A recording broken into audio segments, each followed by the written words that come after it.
Happy Friday! Cheers to the weekend! Hope you guys are all having a great day. I am, for my beverage of choice today for happy hour is sparkling ice, grape raspberry. Sticking with good old H2O. Nothing too exciting today, we're pretty boring. But so last week for the Friday happy hour chats, we talked about different ways to support a loved one while incarcerated, and today we thought we'd kind of expand on that and talk about 4 different ways to support a loved one right after incarceration, which is Noah right now. Today.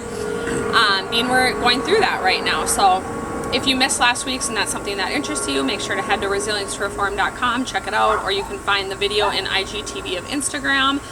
And if you think your family and friends would love it, we'd love some social shares to help spread the knowledge. And if you guys have any tips of your own or different ways that you have been sharing your story, your journey, we'd love to hear that too. So drop a comment in the comments below. And yeah. Ready? We'd love to hear if anyone else is going through it. Absolutely, yeah. So the first one, biggest one, is emotional support. This is something that I always just tell people, no matter what one another are going through, that you can just show up and really literally show up and support someone, whether that's just picking up the phone when they call or actually going over there and spending time with them, but just being there emotionally for them. Maybe it's not necessarily giving advice, or you might have no idea what to do in that situation, but just listening, just be there for them and listen and be this emotional support. Lend an ear. Yeah, and so this actually happened to us this week, where we've been experiencing it, but it was a hard one for Noah. And I was there. I dropped everything for him and showed up. Yeah, so with the emotions, they have a tendency to catch you off guard. You're not always prepared for the conversation when it happens and for the emotions that get stirred up. And that's something that happened very recently for me, and somebody, kind of showed me myself and showed me another way that I have to improve in my life. Mm-hmm. And if you're getting out of prison, there's a good chance that you have a fairly dark past where you've done plenty of stuff you're not proud of, and whatever you did to get to prison probably took some sort of criminal element or faulty thinking, irrational thinking, whatever you want to call it, that led you to thinking that was acceptable behavior. Well, I had something that happened recently, and somebody who I care a lot about, gave me a call and confronted me on something, and I wasn't prepared not only for the conversation but the truth and the reality, and the fact that no matter how far I've come, I still have a long ways to go. Yeah, work to do, and luckily, I reach out to my sister and she answers, and I just fall apart. I break down.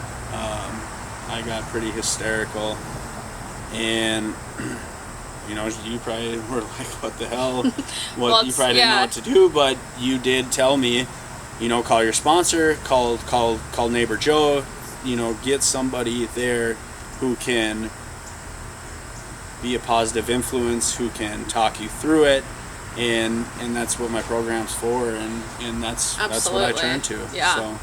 Yeah, and it's one of those things too where I just know, and my husband knows, if Noah is calling and I see him calling, it's very rarely that I don't pick up the phone, no matter what we're doing. And so we were out golfing with our family, having a nice time. I saw he was calling. It probably wouldn't have been a time that I would have taken a phone call for anyone else, but I just know that I have to be there emotionally for Noah right now, during these first few months out of prison.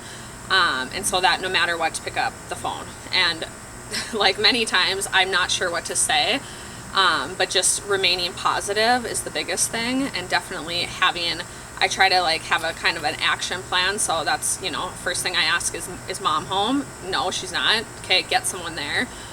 So, I'm like, call your sponsor. And then I knew our neighbor was coming over. And he's a huge support in Noah's life emotionally. So then I was like, okay, I feel good. I feel better. But yeah, just kind of but I always know that too, that with Noah, if there is something like that, to get someone there present if no one's there.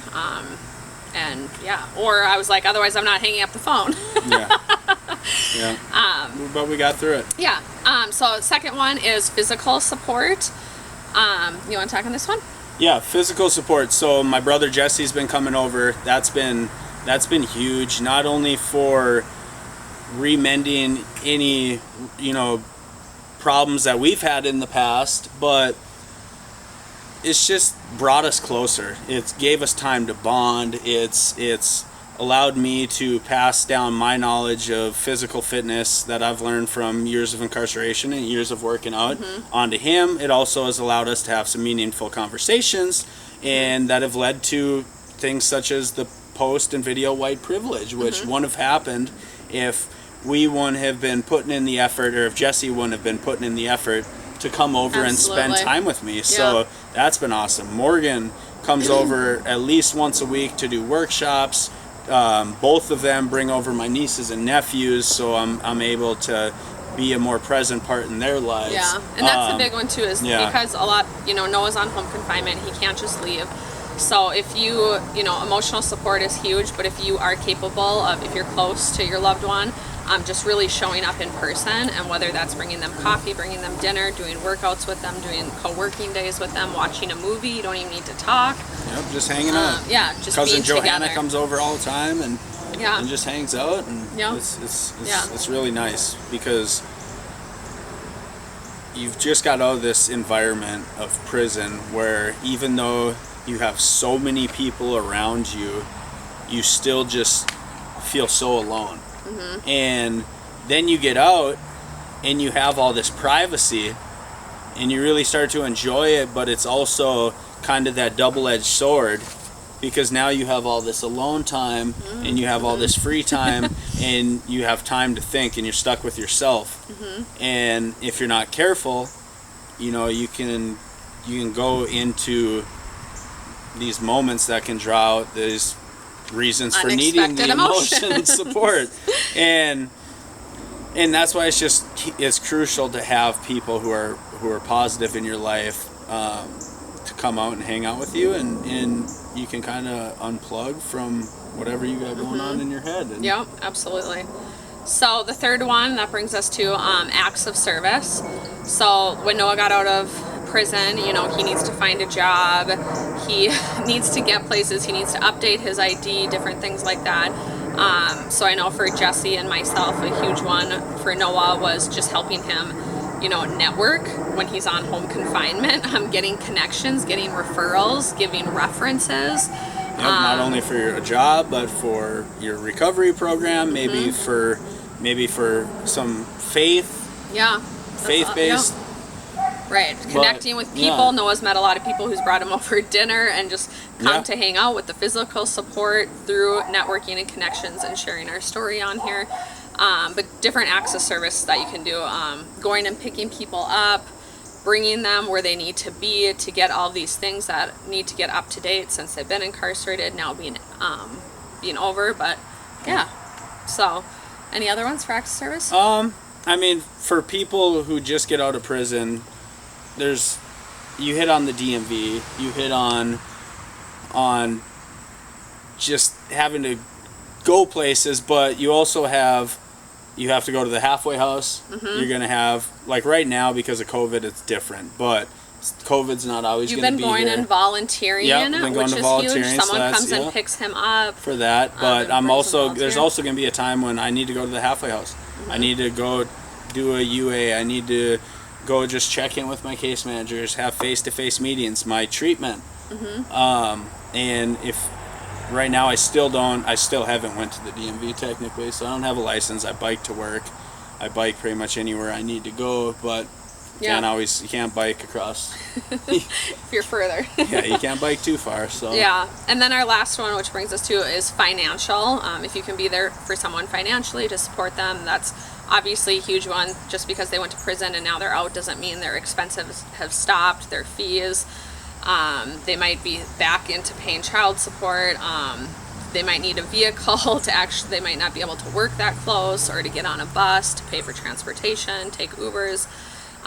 Room and board. Noah's lucky that he has my mom that he can live with, but a lot of people don't have that support, or even some of our writers on Resilience to Reform their family and friends are in. Chris is about to move into a place, and he's like, I'm not gonna lie, I'm scared shitless. Right.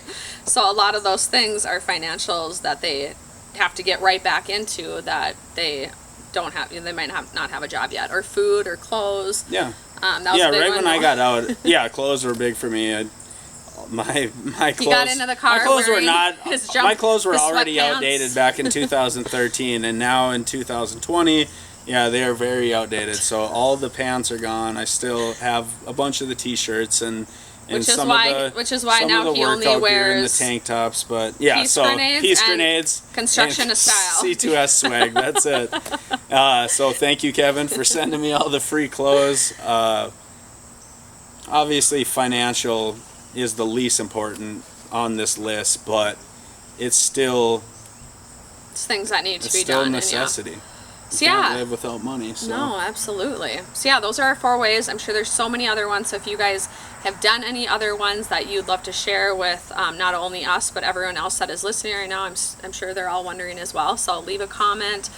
And we'll be back next Friday. We're not quite sure what we're going to talk about yet. So if you guys have anything that you want us to address or talk on, let us know. Otherwise, we're thinking we might keep expanding on this topic and talk about the support that someone needs pre-trial before incarceration. Yeah. If you're fortunate enough to get a pre-trial. That's a good point. So, hope you guys all have a great weekend. We're open to talk about whatever you want. So. Absolutely. Love you guys and see you next week.